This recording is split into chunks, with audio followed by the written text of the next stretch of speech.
వేషాలు వేస్తే కుదరదు, విద్యార్థుల జీవితాలతో చెలగాటమాడొద్దు.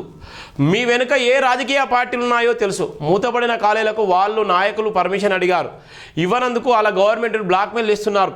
వచ్చే ఏడాది నుంచి డొనేషన్లు ఎలా వసూలు చేస్తారో చూస్తా. ప్రైవేట్ కాలేజ్ యాజమాన్యాలు చేస్తున్నది సేవ కాదు, వ్యాపారం. ముఖ్యమంత్రి రేవంత్ రెడ్డి సీరియస్ అయిన నేపథ్యం. ఒక విద్యార్థులు దగ్గర సుమారుగా ఈ రోజుకు 5వ రోజు 6వ రోజుకు 5వ రోజుకు చేరుకున్నది. 5వ రోజు నుంచి వాళ్ళు సుమారుగా 1800 కాలేజీలు మూతపడ్డటువంటి పరిస్థితి ఉంది. ఫీజు రేమెంట్స్ ఇవ్వకుండా వాళ్ళు తాళాలు వేసుకున్నటువంటి పరిస్థితి. అంటే కాలేజీలకు మొత్తం టోటల్గా తాళాలు వేసుకున్నటువంటి నేపథ్యం ఉంది. అంటే 5 రోజుల కంచెలు వీళ్ళు ఎక్కడున్నారు, ఈ మంత్రులందరూ ఎక్కడున్నారు అంటే జూబ్లీస్ ఉప ఎన్నికలు ఉన్నారు. ఆ విద్యాశాఖ మంత్రి సీఎం ఎవరంటే ఈ రేవంత్ రెడ్డి. మరి రేవంత్ రెడ్డి గారికి ఇవాళ ఉన్నటువంటి విద్యార్థుల మీద ప్రేమ ఉన్నదా, లేకపోతే విద్యార్థుల మీద మంచి ఆలోచన ఉందో అర్థం కాని పరిస్థితి. కానీ ఎవడెన్ని వేషాలు వేసినా కూడా, ఎవడెన్ని కథలు పడ్డా కూడా, ఎవడెన్ని ఇబ్బందులకు గురి చేసినా కూడా నీ దగ్గర ఇంటెలిజెన్స్ వ్యవస్థ ఉంటుంది, ఎస్బీ వ్యవస్థ ఉంటుంది, పోలీసు యంత్రాంగం అంతా నీకు అబంధాస్తాల్లో ఉంటుంది, మంత్రివర్గం అంతా నీ చేతిలో ఉంది, రాష్ట్రం అంతా నీ చేతిలో, నీకు అబంధాస్తాల్లో ఉన్నటువంటి నేపథ్యం ఉంది. మనం ఏం చేస్తున్నావు అంటే ఇవాళ అవి మూతపడేదాకా చూసుకున్నావు. 5 రోజుల కంచెల్లి అవి తాళాలు వేసుకునే విధంగా పడ్డాయి. ఇవాళ రోడ్ల మీద లక్షలాది మంది పిల్లలు ఇవాళ రోడ్ల మీదకి వచ్చి ఇబ్బందులు పెట్టేటువంటి పరిస్థితి ఉంది. ఏ పార్టీ ఉన్నా ఎవడున్నా కూడా విద్యార్థుల జీవితాలు ఆగమయ్యాడానికి ప్రధాన కారణము మీ నిర్ణయాలే కదా. ఇవాళ వాళ్ళ ఫీజు రేమెంట్స్ ఇవ్వకుండా, ఇవాళ డబ్బులు ఇవ్వకుండా వాడు ఏం చేసుకుంటాడు? ఇవాళ డబ్బులు ఇవ్వకుండా వానికి ఎట్లా పూట గడుస్తుంది? ఇవాళ పైసలు నేను ఎప్పుడో ఇస్తా అంటే వానికి తినడానికి ఎట్లా తిండి కావాలి? వాని కూడా పిల్లలు వ్యవస్థ కట్టుకున్నటువంటి లోన్లు గిన్లు అన్నీ ఉంటాయి కదా. మరి వానికి ఇవ్వకుండా వానికి కట్ చేస్తానంటే మీదేం పరిపాలన, మీదేం నీచమైనటువంటి సంస్కృతి? ఒక పక్కన విద్యార్థులకు మేలు చేయాలన్నటువంటి పరిస్థితి ఉంటే విద్యార్థులకు మేలు చేయాలి. కానీ ఇలా ఇష్టానుసారంగా రాజకీయం చేస్తూ ఇలా పబ్బం కట్టుకునేటువంటి దౌర్భాగ్యమైన పరిస్థితి మనం చూస్తున్నాం. ఇటో మంత్రి అటో మంత్రి ఉన్నారు. ఈ మంత్రికి అయితే ఈ మంత్రి పడ్డాడు, ఈ మంత్రి కంటే ఆ మంత్రి పాపం ఎట్లుంటో చూస్తాం మనం. ఇక ఆయన సూపుడు ఎట్లుందో పాపం మంత్రిగా ఎట్లా వస్తున్నారు, నా పక్కన కూర్చుంటాం అనే విధంగా ఆయన ఉన్నారు. ఇలా మంత్రుల కొమ్ములాట అయ్యేందంటే కాంగ్రెస్ పార్టీని ఒక 15 సంవత్సరాలు వెనక్కి పెట్టుకునేటువంటి పరిస్థితి ఉంది. ఇలా మంత్రుల ఆలోచన, ఇలా సీఎం రేవంత్ రెడ్డి మాట కూడా వినలేనటువంటి పరిస్థితిలో ఉన్నటువంటి రాజకీయము తెలంగాణలో ఉంది. Kishan Reddy KTR bad brothers. డెవలప్మెంట్ని అడ్డుకుంటున్నది వారే.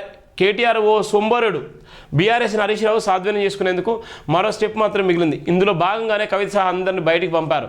హైదరాబాద్ కేటీఆర్ తీసుకొచ్చింది గంజాయి డ్రగ్స్ సీఎం. ఇంకా హైదరాబాద్కు ఇక ఈయన మాటలు ఎట్లయినా ఇక మళ్ళీ మాటలకు యథావిధిగా మాట్లాడుతూనే ఉన్న నేపథ్యం ఉంది. ఇంజనీరింగ్ మెడికల్ కాలేజీలో ఎంత డొనేషన్ తీసుకుంటున్నారో తెలియదా? వచ్చే సంవత్సరం నుంచి డొనేషన్లు ఎలా వసూలు చేస్తారో చూస్తా. వేషాలు వేస్తే కుదరదు. అన్ని ప్రైవేట్ కాలేజీల యాజమాన్యాలపై సీఎం రేవంత్ రెడ్డి ఆగ్రహం వ్యక్తం చేశారు. విద్యార్థులు చదువులకు ఆటంకం కలిగించొద్దన్నారు. కలిగిస్తే వారి వెనుక ఉన్న విద్యా సంస్థల రాజకీయ పార్టీలు ప్రతినిధులు ఎవరైనా సరే కఠినంగా వ్యవహరిస్తామని హెచ్చరించారు. యాజమాన్యాలు డబ్బుల కోసం విద్యార్థులు జీవితాలతో చెలగాటమాడొద్దని సూచించారు.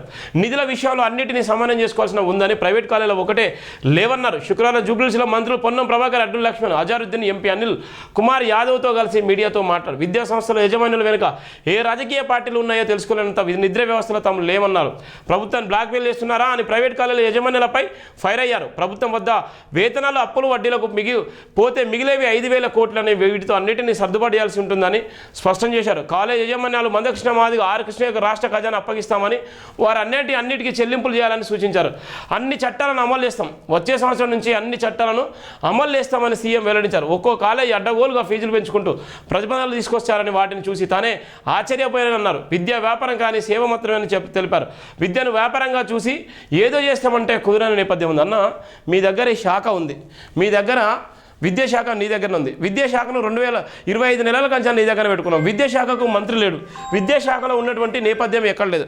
విద్యాశాఖలో ఇలా ఇష్టానుసారంగా ఫీజులు ఇలా నారాయణ శ్రీచైతన్య కాలేయుడే ఇలా లక్షలు వసూలు చేస్తారు. ఒక సంవత్సరానికి మనకు వచ్చే డబ్బు 10,000 కోట్ల రూపాయల దాకా ఇలా ముక్కుపిండి వసూలు చేసేటువంటి దౌర్భాగ్యాన్ని పరిస్థితి ఉంటుంది.